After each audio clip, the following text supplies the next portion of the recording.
Hello and welcome back to the Transfer Flow. And on today's episode, Jorel Hato is on his way to Chelsea, but what does this tell us about Maresca's plans for next season? How do Manchester City shift Grealish, and how do United shift half their squad? We find clubs for Jadon Sancho, Antony, and Garnacho. Then we've got another intriguing Atletico Madrid acquisition, plus we discuss the moves we'd like to see happen this summer, including a superstar for Tottenham Hotspur. That's all on today's episode of the Transfer Flow. Okay, we are motoring here at the Transfer Flow right now.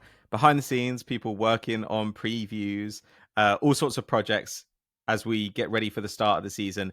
And helping me out today, as always, Hayden Fanborough. How are you doing, man? Yeah, I'm doing well. How are you, Patrick? I'm good, man. I'm good. It's good to see you. I feel like we always get into the interesting stories on a Wednesday, that like maybe go a little bit unremarked upon.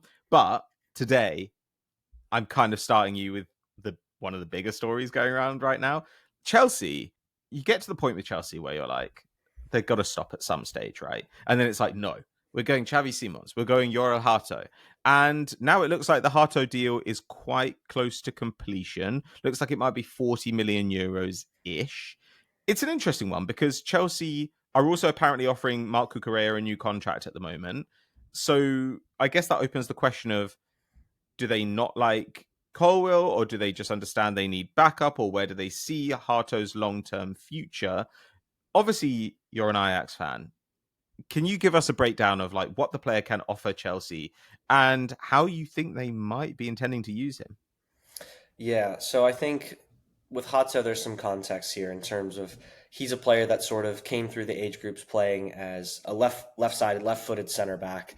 Mm. He's got good size. He's Ajax's youngest ever captain in European competition, sort of seen as like a leader, kind of a real ideal player coming through the club. So I think in terms of like the profile, like a player that European teams should be looking at, completely the category of guy that you want to be in the mix for. This past year, Ajax played a bit more of a defensive setup under Ferrioli, and Hato played a lot as like a kind of left fullback in a back four, not all the way bombing forward, not really sitting in while the team kind of built with three and had a right fullback that bombed forward. He kind of did a bit of both. So I think for teams in Europe, they sort of take a look. I think you see sometimes this trajectory where center backs play as a fullback earlier in their career. I think Chiellini is kind of like one of the most notable guys that I remember watching him Sure. kind of transition from that role. So I think there's teams that are looking at like, can this guy do a job for me right now as a left fullback, with the idea that perhaps he could be a left center back at some point. For sure in a back three, I think he can do that today. But in a back four, possibly at a high level in the future. If not, is he still like a very, very high level sort of left fullback that does certain things really well?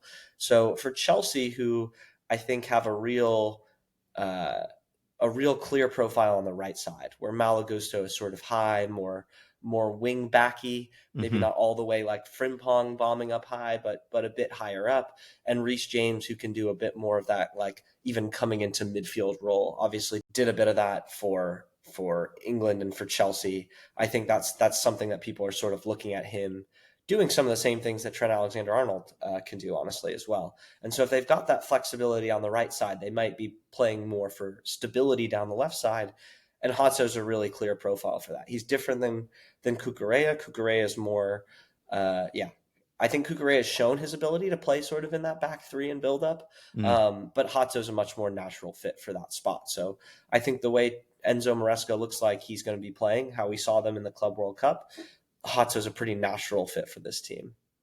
Yeah, I think it'll be interesting to see that though, because it'll be a transition back to the position where he first caught our eye, right? Like Hato had a couple of seasons playing mostly centre back, and his passing numbers were really popping. And then he went to fullback last year, and his passing numbers were still strong. And actually, he really did up his contribution in attack. Ended up with 6 assists in the league, but I mean, not in a way that makes you think he's going to be able to do this in the Premier League.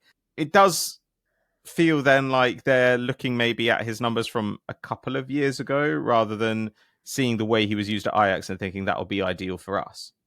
Yeah, no, I think that's exactly right. I don't think they're looking at him to come in and be the guy he necessarily was at Ajax. He definitely did contribute more. I think that's sort of like the feeling here is, well, we've Mhm. seen him as even 17-year-old playing in Europe as a center back who looked like he could really do the part defensively, could contribute passing, even with, under pressure offensively.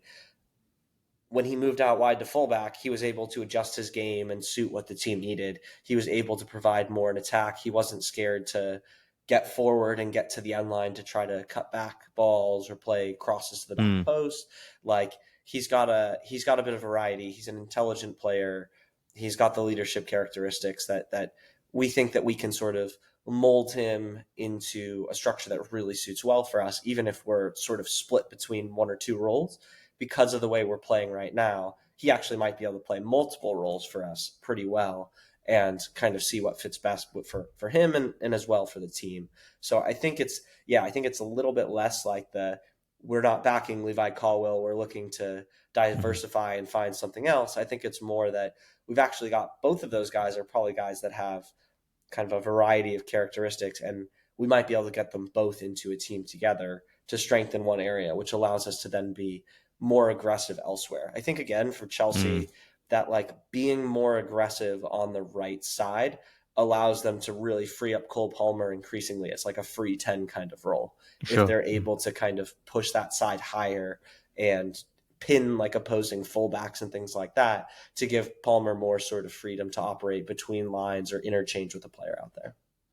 I think that makes a lot more sense as well. It's moving Chelsea more towards the build up structure that we see from other Pep type teams, right? That we see Yeah. from Pep and from Arteta, and perhaps as well might suggest why Chelsea were more willing to let go of a Madueke if they were expecting to push the fullback on more and maybe move that winger inside a little bit. Madueke much more of a touchline winger, I guess, than Yeah. otherwise.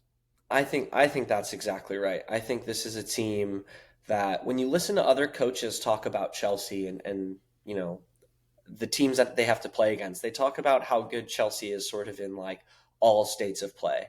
Like Hmm. they're supremely organized. Again, that's sort of the Pep Guardiola staple there. But Maresca's teams, they're well drilled. They understand the different parts of the game, and there is flexibility amongst roles. I think that's part of the reason that like I think there were some questions around like Enzo Fernandez sort of as they've been changing coaches and Mm. he's been used in different ways. But the fact that they can use him in different ways, I think is part of what makes him desirable for Maresca. The fact that they have these guys like a Reece James, the fact that they have a Levi Colwill that can play in the middle of a back four, can play on the side of a back four. I think Yeah. that sort of flexibility really plays well into how Maresca wants this team to continue to evolve and develop. And I think I think we're both big Madueke fans. We like his profile. We like the things that he contributes. But in terms of like a guy that adds more flexibility, like I think there are other players in the Chelsea team that do that, especially on that right side. Again, I think they might be looking for something a bit more straightforward. We talked about Jamie Bynow Gittens coming in on the left side. That Yeah. again, I think is a profile that's more kind of clear, right? Like he's vertical, he's fast, he gives you that outlet in transition, but he then has the choices to like come deep, get on the ball and take someone on, or stretch the game based on sort of how the left side is playing, whether it is Kukurea maybe inching forward a bit more or Hato staying more connected at home. Hmm. Yeah, I guess having that guy who's comfortable in isolation on the left hand side means that you can have more of a stability fullback centre back there. Okay, so if we're getting clues about how Chelsea might develop next season based on these transfer targets, what are we seeing in their strategy off the field? It seems like these guys are younger, but they're ready to go. Like, do we see something changing in the way that Chelsea are approaching their transfer business?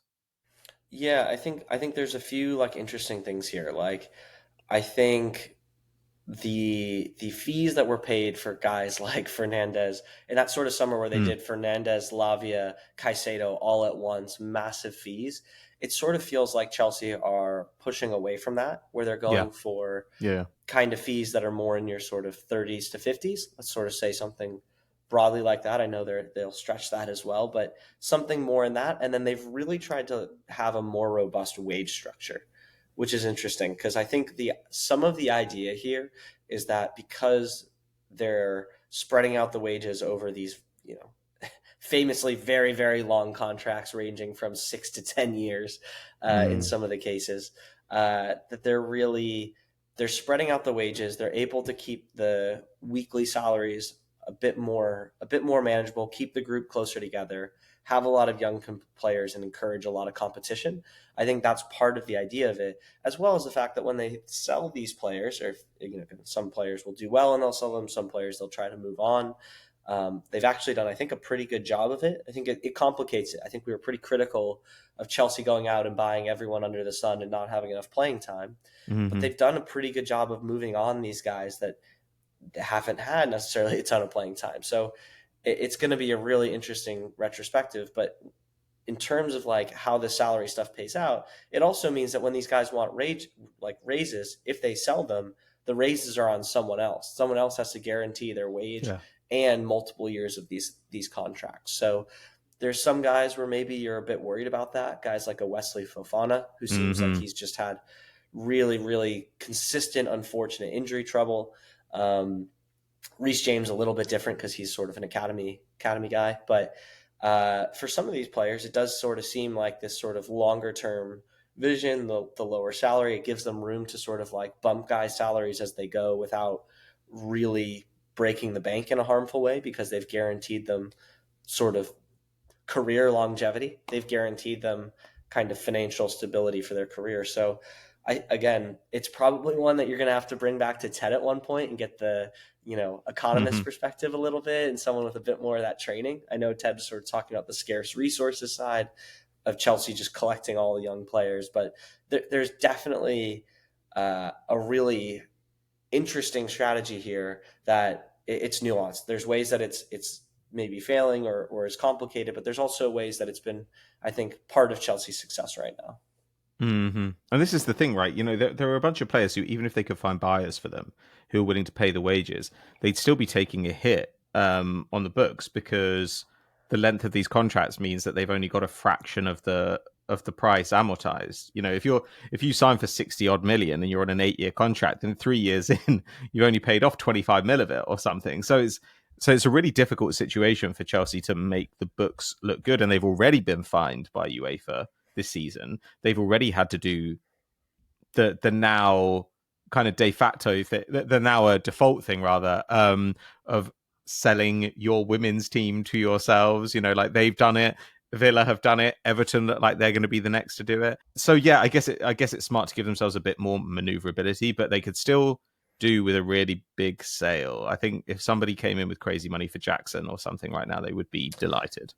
Yeah, I think that's right. And they've I don't want to say it's luck, because I do think it's negotiation. But they've gotten out of the Joao Felix and the Jadon Sancho one for, I think, what is it, like -5 million or something like that, between the two of that in terms of a PSR perspective. So they've really gotten out of some of these contracts when they were all flooding in, and we were like, I don't know how this is going to work. Like, this could hamper them for years.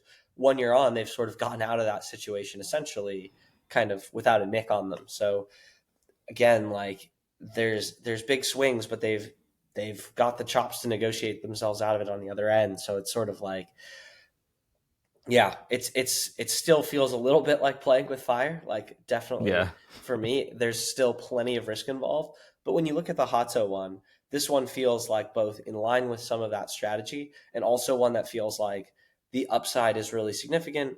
The downside is pretty mild, or is mostly mitigated against. It makes a lot of sense, and is the kind of move that we've sort of talked about. Like, a lot of teams should really be trying to take punts at guys in that sort of price range. Hato may be a little bit more pricey, but like such a desirable profile. I mean, a guy that's already in the Dutch senior national team, and he's still a teenager. So I think in terms of your sort of heuristics there, like it's makes a lot of sense. Yeah, agreed. So there you kind of end up talking about risk, and we're talking about shifting players who are unwanted. Chelsea, of course, are not the only team in this boat right now. Everybody needs some more room to rejig their squad. And Manchester City are obviously trying to move on Jack Grealish. And Manchester United have got a host of guys that they're trying to get out of the door. So we wanted to talk a bit about those today and trying to find a destination for them. Grealish has been linked to Everton. And I think, has he been linked to West Ham as well? Yeah, and both those teams are playing in the United States right now. While like so many of the top teams have done tours internationally, or have been doing Club World Cup, yeah, these teams, I think it's Bournemouth, West Ham, Everton, and Man United are all doing games in the U.S. In terms of Grealish, like looking at these teams, I think both West Ham just signed Kyle Walker-Peters as well. I think on a Yeah. free. Uh, Everton, I think there's maybe some questions of them also. I mean, they've got sort of Jake O'Brien, Tarkowski. They've got sort of big, robust center backs that maybe could do a back three. So I think if both teams are looking at more of a back three kind of shape, whether that's 3-5-2 or 3-4-3, I think both teams might have a bit of flexibility there.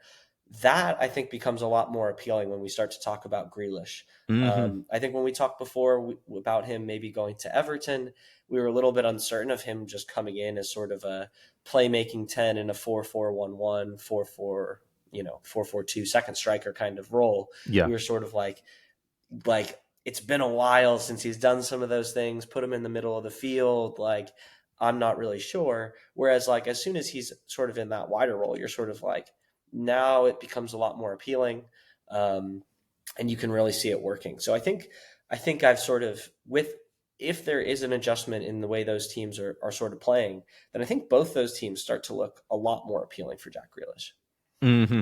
Okay, so in that position, he'd have a little bit more protection behind him, obviously, and it gets him closer to goal. I mean, this is the thing, right, with Grealish, that you look at his numbers, and when it comes to progressive passing and carrying and getting the ball into the penalty area and getting his own touches in the penalty area, all this stuff, he looks great. He's still got some end product as well, but the defensive output is just not there at all. I mean, West Ham are kind of interesting because the Paquetá situation is still unresolved. I mean, they're starting to say, "Oh, we think we might get away with this one," which just seems like absolutely unthinkable, given that they tried to get him a lifetime ban. We haven't really seen it in Potter's West Ham yet, but you can sort of see how a Grealish type. There was a period in Potter's Brighton where you would look at the midfield and you'd say none of these guys really defends as much as they need to, but somehow it just works. Like the team as a whole does enough defending between them that they could have like someone like Adam Lallana in there who was just kind of a nice passer but didn't really have any legs left. I guess that when I think about it in that way, I would like to see Grealish play under Potter, but I just don't think West Ham is set up for it at all. I just don't think that they've got the guys to cover for him. And even they've gone and got new fullbacks this summer, but going and getting Walker Peters again is not exactly a safe, stable move. Like that's also a guy who, as we talked about, with Ted recently, he does all the middle third stuff, but he doesn't do much either side of it. Yeah, I think for Potter, it's another guy that allows him to get a bit more control in the game. I mean, Jack Mm-hmm. Grealish is really, uh, I guess, a safe pair of feet. Like Yeah, he's a guy sure. that can receive the ball under pressure. He'll make responsible choices. He can create. I think if he comes to West Ham, there's going to be a lot more incentive on him, like creating chances for other people than necessarily just doing the progressive stuff that he did at Villa and at Manchester City. I really think that's going to be the sort of pressure is like, can he be a bit more of a playmaker? Again, with Everton, I think it's a little bit. There's a lot of questions on how that team is also going to play. Like, I don't think you want Jack Grealish competing for time with NDI because I think he's one of the Yeah. most exciting attackers for Everton. So like again, but at the same time, if you're looking at a guy that can get the ball into the box for Barry to really score some goals, then you can kind of see it. So there's a little bit of different ripples in the two teams, but I think both have slightly different roles that could fit Jack Grealish. I think the hard part for us in picking this is like we're not totally sure what the most Jack Grealish like fit is going to be right now, like who he really is, because Mm-hmm. he's done such a specific role for Manchester City and for Pep Guardiola these last couple of years that like again to some extent, it's taken him out of the England team because he's had to give up a lot of the sort of starlight to fit into a team like Man City, to give Kevin De Bruyne, sort of the attacking license to create and do those things. And so we haven't like really seen like, well, what would he do if he was in a team that didn't have those kind of guys? Could he step up and do that role? Or is he really just going to be their sort of outlet to help get them up the field? And I think that determines which team is the better fit, and probably starts to, get you to where the price point ends up being. It just feels like he's a really awkward fit for different teams. The teams that are slightly worse, like, are gonna wonder, well, is Jack Grealish the guy that he used to be, where he can create something out of nothing for us, and is he worth the risk? And bigger teams are going to think, well, we need somebody who does a little bit more than this off the ball now. Even if Grealish is capable of just taking charge of a game and kind of destroying an opponent. To me, with him, and I think with Sancho, who I want to go on to, there's a lot of similarities, right? Like, these are guys who've got, they make good decisions. They're really nice on the ball. They're creative passers. They don't have top end speed. They're not going to do that much, like, defending. It just feels like, I just look at them and I just think Inter Milan, like, I just wonder if Inter maybe a year or two ago would have been ideal for these guys. What it will look like under Chivu is difficult to guess. But with Sancho as well, I was wondering about Roma. Again, it just feels like a slower league. Gasperini, I think, gets a lot of use out of these people who are hybrid players, who are a little bit midfieldery, a little bit attackery, but maybe don't quite pop as one or the other. And plus, I look at Roma and I think Pellegrini was great when he was younger and then never really made good on the promise. He's going into the last year of his deal. He's injured. It doesn't look like they're going to offer him a new contract. Like, they need a creator. Putting someone like Sancho in there would be quite fun. Grealish might be a step too far. Yeah, I think you're looking at, in the Serie A, there's also teams that are willing to take guys that are sort of more, sort of peak to like late 20s kind of age. Whereas like the Bundesliga still feels skews pretty young, at least in towards the top teams. Like Eintracht Frankfurt are going after young guys. Like, they're not really interested if you're over 23, 24. They're not really shopping in that market. And so if you're not good enough to be at Bayern, and if Dortmund's not taking you, then like all of a sudden your options, it feels like, in the Bundesliga start to look pretty thin. In Serie A, I think, again, we're also talking about guys that are like really, really elite technically. Like, again, I still sort of see Grealish as a guy that's going to stay in the Premier League. I don't think that's like, not even just like a personality thing. Like, I really do think that Grealish, the way he holds players off, like when he drives forward with the ball, like, it feels like Sancho is a guy that, like, he'll run an open space. When the pressure comes, he's turning backwards. He's passing. He's using his passing ability, which is, I think Sancho's a very good passer, but he's like not, it's part of the, like, Ted talked about on an earlier pod, like, could Sancho transition into a midfield role? And it's like the amount of contact feels like the kind of thing that, like, Sancho's less interested in, whereas like Grealish is a bit more fine with it. So maybe he ends up staying in England. But yeah, I agree. And some of these teams that could use a really technical operator, who can put himself into different positions, who can try carrying the ball, who has good passing ability. It does feel like there's a number of Serie A teams who, again, at a discounted price, would be really happy to bring in a player like that. Yeah. It would be interesting if they do stay in the Premier League. I mean, you look at a team like Palace. If Palace were to lose Eze, then either one of these guys would be interesting, so long as it was very low risk, right? Yeah, you go to Palace, and that's like exactly where I was going when we start to talk about Antony, Mason Mount, some of these other Man United guys that like probably can play pretty comfortably in, like, if they continue to play with a back three kind of shape, like, need a little bit of a kick of a profile, have a guy that's available that they probably don't have to commit to like a full long-term immediate sale. If they want to do something with a loan, they might be able to get away with it, depending on what they want to take on wages. Like, there's a choice there. Palace are really thin right now. Like, they need players in. Yeah. And I think they particularly need attacking players in because, like, even if those guys stay, like, Eze and Mateta are being sniffed around by a lot of teams. And so I think it's really important that they start to to bleed in other attackers and find Hmm. some other things. And when you're looking at these teams, it's never a straight swap. You never go, well, we lost this guy, so we bring in the next sort of closest thing. Like, you really have to bring in the best quality player you can and start to adjust it. That's what was so cool about them bringing in a Mateta type to Yeah. replace sort of the strikers that came before, which looked nothing like Mateta really, or directly. And so I think that's some of what they're going to have to do. I'd kind of be really excited to see Anthony in a Crystal Palace shirt, like playing under Glasner. Like, I can really see some upside there. There's a lot Yeah. that gets me excited there. Hmm.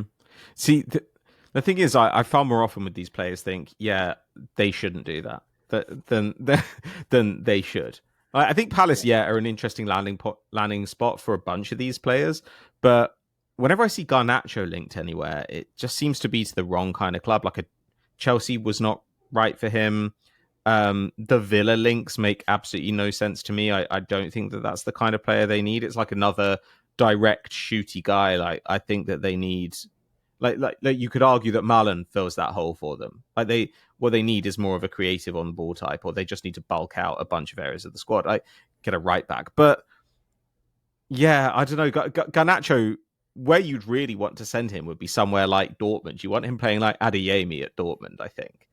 I mean, we said it. We said it. I think it was my very first episode. It was like talking about like Garnacho to Napoli. Like, Man United maybe regret it, but Napoli could use some dudes that are stretching the game and getting them shots and doing some of those things. Like, but Napoli, again, you guys said it before. Like, they've gone for Lorenzo Luca instead. So no Right. Darwin, no Garnacho.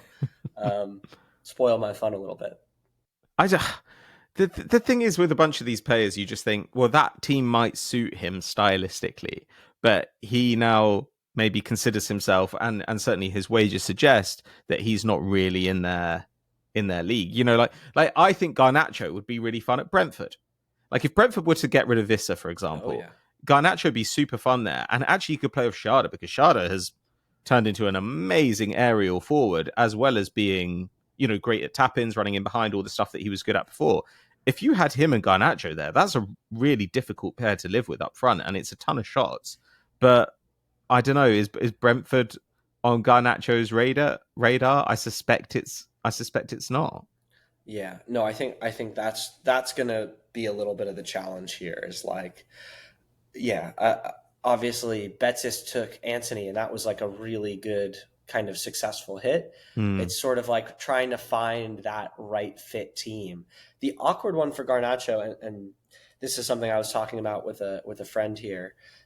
It was like, you're sort of like, he's not too many steps away from doing like a Memphis Depay and ending up at like a Corinthians or something like that, like a Hmm. big South American team, and just sort of like being off the grid, because he's like he needs to get in a team where he's playing and he's the guy. And it feels like Man United is just moving away from him, which again is a tricky one, because then they're taking his value if they do want to sell him.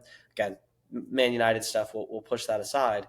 But like, the player has just some real raw power. The potential Yeah. is definitely there, but it's finding a team that can really harness that and utilize that to the best of the ability. And if you do start to rule out teams like Brentford, where you can really see it, and you will, if you play at Brentford, you will play a lot of big games against a lot of good teams. Hmm. You are very much in the shop window.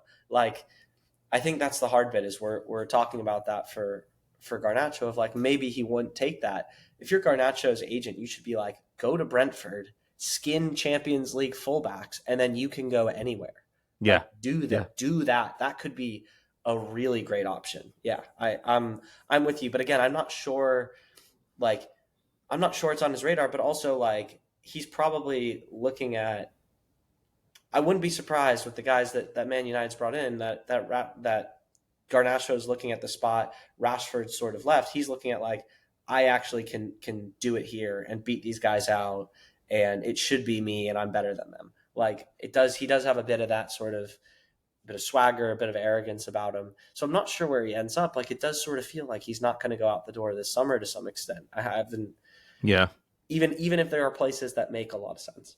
Yeah. The price and the way that he's been talked about, it just I don't know why anybody would take that risk on him. You know, Man United have made him a really unattractive prospect. Yeah.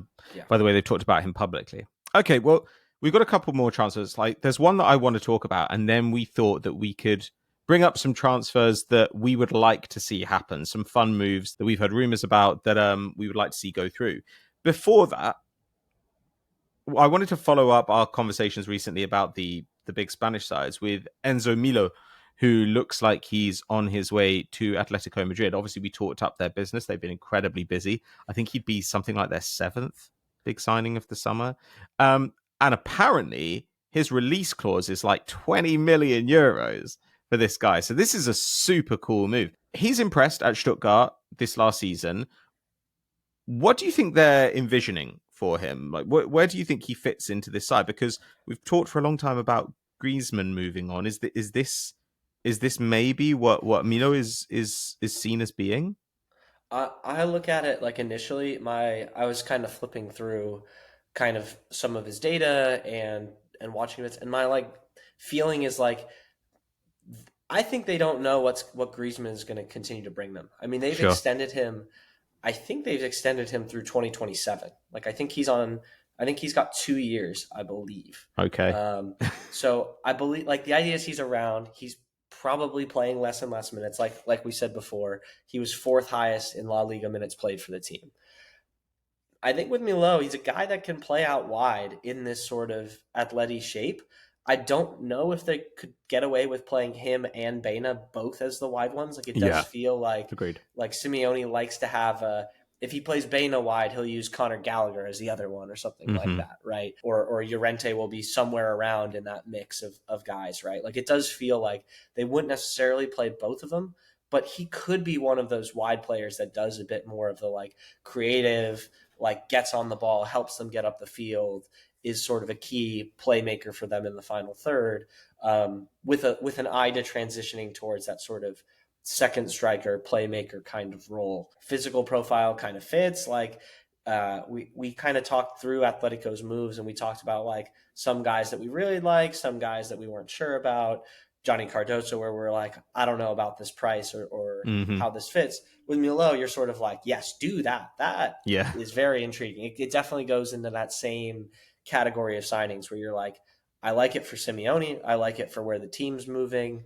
I like sort of the price and all of it. Like, just do that. Yeah, sounds really good. Yeah, the price is so good. And I mean, he's just turned 23. Like, he's kind of between a midfielder and an attacker, I guess. Like he's going to play wide quite a bit, but you also do just see him leading counterattacks through the middle in quite a young Griezmann way, I guess. But it's interesting that he also pops for the progressive passing numbers again. Like defensively, he's good for an attacker. He's not good for a midfielder, but you get some dribbling out of him. And what's interesting is that you get so much build-up passing from him. And at the same time, he's close to 0.5 expected goals and assists per 90. You know, like he's giving you final third output because he got 5 in 8 in the Champions League and 11 in about 1,800 minutes in the Bundesliga. But you're getting that in addition to getting a bunch of build-up play. So the fact that he can contribute to the attack while also mucking in midfield is intriguing. But it does just feel like this is an Atleti side that is maybe considering a much more attacking look next season. Yeah, I think so. It'll be really cool to see how they start out when they start to play some of the like mid-table teams, I think in particular, because like it does feel like they are looking at a tactical setup that will get them more goals, and that you can at least realistically see that they're not going to like hemorrhage at the other end, that they're not like, flipping it too much, that they're leaving themselves super exposed. Again, Rodrigo de Paul is just like a super difficult guy to replace. Like he's a guy that you can't replace like for like, player for player. You have to sort of like rejig the squad a little bit. But I think they're doing that, and I think they're doing it in a good way. Enzo Millot coming in is definitely one that I'm like, it also, I'll say this, it puts a lot of pressure on like who their starting lineup is going to be actually. Like it does start to ask some of these questions on like how do they want to shape up? how do they look in different ways? Like, again, we sort of talked about it with like Julian Alvarez. If they do see Griezmann as the Alvarez partner, then is like Millot kind of the guy that goes with Sorloth when they roll that out? Like, we Mm, talked about Baina maybe being the guy to unlock him, but like it could actually be something different. They might have a different idea in mind. Again, Sorloth, a guy that I think we want to see more of. We want to see the best of him for the Atletico team because it seemed like a really exciting signing when he came in. They went and got a guy that scored a lot of goals in the league, yeah. has this big physical profile. Like, I think there's a lot to be sort of interested in there, and it does feel like they're still sort of putting the pieces together. But this would be another step in the direction of doing that, I think, in a good way. Yeah, I mean, sort of put up such crazy numbers in limited minutes last season that it just seems you want to get more traction out of that. Yeah. But as we said last time, Real Madrid too, but Atleti going to be one of the more intriguing teams as we start this season. Okay, this was our producer Rishi's idea that maybe we find some transfers to get excited about because there've been a lot of sagas this summer, a lot of stuff that's been rumbling on for absolutely ages. So, is there a rumor you've heard that gets you excited? Because as much as Luis Diaz to Bayern Munich goes on forever, or Gyökeres to Arsenal, these get kind of tedious after a while. There are loads of interesting players who are being picked up by kind of mid-table clubs, and could really fly next season.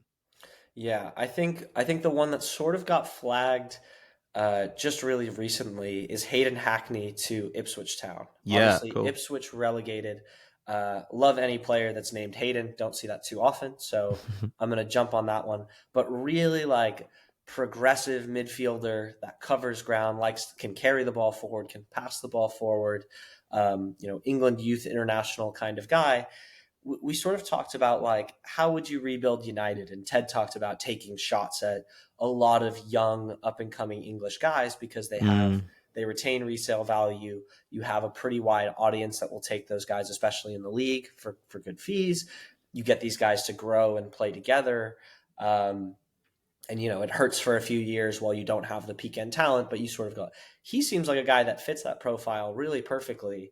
And it's surprising that there weren't other teams sort of taking more of a serious look at that. mhm. I got like a little bit of a question on Sunderland going with like a Granit Xhaka instead of a Hayden Hackney. Again, maybe Yeah. that's more of a goal of bringing in a leader, a guy that's been there before to sort of push that team over the line and stay up. Like it's a bit of an aggressive move on their part for an older player.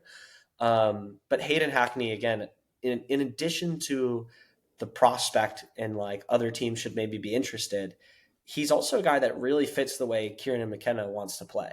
Like he is a guy that helps them play out of the back, progress the ball through the field, can pop up in different areas. I think that's one that's maybe gone like again, if that all goes through and happens, where you go, that could look like a really good bit of business moving forward. Yeah, I think we'd all like to see him get a big move. He's been popping there for some time. I think to go back to Crystal Palace, there are so many people who I think would be really interesting in that spot behind the striker. Whether Eberechieza goes or not, they, like you say, they are pretty thin. They need to bulk things out there. Sarr was fantastic for Palace last year. I was pretty skeptical of that move. I didn't think he'd be dreadful, but I didn't think he'd be great. I guess it wasn't very much money. In the end, he was great. He was really, really good for them. Super creative. But I think you can afford to take a risk on somebody else in the hope that you get a superstar there. And the links to Evann Guessand from Nice, I think, are really, really cool. Like he looks like potentially a breakout star next season. Just turned 24 as well. So sometimes it's a bit frustrating when you see a 21-year-old and you think, well, if they go to Palace, they're going to have 2 good years and then they're just going to get raptured by a big team. Like it's really frustrating. Guessant is the kind of guy who could move on, but could end up staying there and giving them really good service for quite a long time because he'll be at a slightly less attractive age if he has a good season. But he's that interesting hybrid, right? He's coming out of a back three system. He does play behind the striker. Despite being right-footed, he's quite happy to play on the right. He gets shots. He's pretty creative. He had 20 goal involvements in the league last season. And also, I just think, Nice have had some interesting talent over the last few years. But last year, Guessant is playing with Gaetan Laborde, who's like 30 and a bit of a journeyman. and then he's got Mohamed Ali Cho, who's just like a kid. Yeah, and both those guys are interesting in their own rights. This is not to put them down, but I do want to see him in a team that is better set up for him. Like, imagine him in a team where he's got Wharton to find him, or he's got Eze alongside him, and he's got Mateta in front of him. That, to me, is really, really interesting. And if they were to sell Eze, this is the kind of signing that they could make for probably less than half of the price they'll get for Eze. And who knows, like, might go on to really excel. Like, Eze's numbers were nowhere near where they are now 2.5 years ago. Like, he actually had like a difficult time when he was kind of teething at Palace, and then it was only really the explosion with Olise. Well, now I think everybody agrees that he's one of the best players outside the huge sides in the Premier League. Guessand, I wouldn't be surprised to see him in a similar spot in a couple of years' time if he were to make this move for a very good coach. Yeah. Another one I was sort of speaking about recently is James Ward-Prowse. I kind of Okay. wonder for like a specific team, again, maybe a team just coming up to the Premier League, but those bubble teams, those really good teams in the Championship, I sort of wonder if he just West Ham don't really get the value out of a Ward-Prowse that you'd love to see if he was, again, maybe back at a Southampton, maybe on a team like the Burnley team from this last year that can really capitalize on his like set piece quality, and that like if he's playing in the Championship, which again we haven't really seen him do very often, you sort of feel like the weaknesses of his game, questions maybe on his athleticism or something like that, are sort of mitigated, and then his really technical quality would really shine. That like he could be a guy that gets teams serial promoted, like one after another. Yep, you go up, I'll take the next team up. Yep, no problem. Like do that a few times. I kind of wonder on a profile like that, because with the parachute payments, it does feel again like teams are kind of going up and going down. But like I do wonder if he could be a guy that slots into one of those teams and does a really specific role there that's really useful. Because like I miss watching his free kicks, honestly. I think he's one of the great free kick takers of the last 10 or 20 years. It's a skill that you don't really see as much now that Messi's moved out of the top 5 European leagues. You see him doing it in MLS, but would love to see these players with sort of like unique traits and qualities really like get the chance to shine. I think for you and me both, that is like continues to be a theme. It's what we were so excited about with Hato. Yeah. It's why we were like upset that we couldn't find that teams couldn't find a spot for Osimhen in sort of the top 5 leagues. Obviously Galatasaray would be really excited to have him. But yeah, sort of James Ward-Prowse, maybe another player that is sort of out of sight, out of mind, but could be like a home run for a handful of teams. Yeah, that would be an interesting one. I mean, I've always been a bit of a Ward-Prowse hater, but the things he's good at are like completely undeniable. I think it was only because he ended up being quite overrated, I think, in the Prem, where it was, oh no, he can go and do this at a better side, and he's never really had legs apart from maybe one season under Hasenhüttl. So, but yeah, if he can just upgrade your set piece delivery by a bit, and he will, then that can make a huge difference for a team like in the promotion hunt, definitely. I also like, this is my last one, but Angelo Stiller remains unmoved. He's exactly where he started the summer. He's been linked to Real Madrid. He's been linked all over the place, but he's not going anywhere. And we talked a little bit the other day about how Spurs should be at least asking what's going on with him now that they're not spending 60 mil on Morgan Gibbs-White. But I really liked it when Stiller was linked to Inter. There were rumors about a month ago that Hakan Çalhanoğlu was going to go off to Gala, which I guess kind of makes sense. I know that they've signed Enrique and they've signed Sucic for the midfield spots there. But as a guy to replace Çalhanoğlu, Stiller is kind of like the perfect player for that spot. He's going to have a bunch of protection around him. He's a fantastic passer. He's also just a more natural fit for the position. Like Çalhanoğlu and Mkhitaryan and all these guys had to be converted into that role, and Inter did really well to get value out of them in spots where other people wouldn't have used them. But Stiller just is going to keep the ball moving forward relentlessly and basically keep you playing downhill all the time. And if you are if they have someone like Lookman coming in as well, I don't know if they'd have the money to do this. But the idea of Stiller just finding Lookman in space again and again Yeah. is like that's the kind of thing that does win you a Scudetto. Yeah. No, I think so. I think that's definitely an exciting combo. I'm like just again, I would completely agree. I'm just surprised he hasn't moved. It I feels like know. that was one that had like a bit of traction in a couple directions and none of it really took off. Yeah. Adam Morton, like again, just hearing that name, you're sort of like, oh yeah, people aren't really talking about him right now. The other one is like I do think it's really important, and this is maybe a good place to sort of like tie a bow on it a bit. Is like big decisions that teams are making when they're choosing to do, you know, Tottenham allegedly going in 60 million for Gibbs White, 60 million for Kudus. Well, Mm. all of a sudden you go like, well, what would they get if they had both those guys in their team?